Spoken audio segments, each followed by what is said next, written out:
你来这边都有啊？来几次而已，来几次而已。我看你很多次了，这些东西那么多。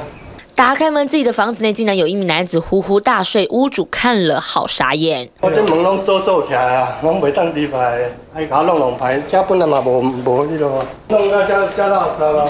你留掉东西，我再慢慢查，我现在还不晓得。睡在里头的就是这名穿着背心的男子，很年轻，但无所事事，没工作，又不想要被爸妈念，所以他每天出门假装有上班，其实是随便闯入别人的住家，呼呼大睡。 都每一年都多洗一次，然后叫人来洗汤，那里面怎么会有便当盒哦？因为可能是他在口渴怎么样，他从里面就拿水出来喝，这个便当盒就掉在里面。水塔塞住了，才知道原来顶楼住了一名男子，几乎吃喝拉撒睡都在这里，把垃圾丢着，环境弄得相当脏乱。 因为这几栋楼的有连接，没人知道说他怎么上来，所以锁都换新了，楼下也换新了，1楼的锁也是新的。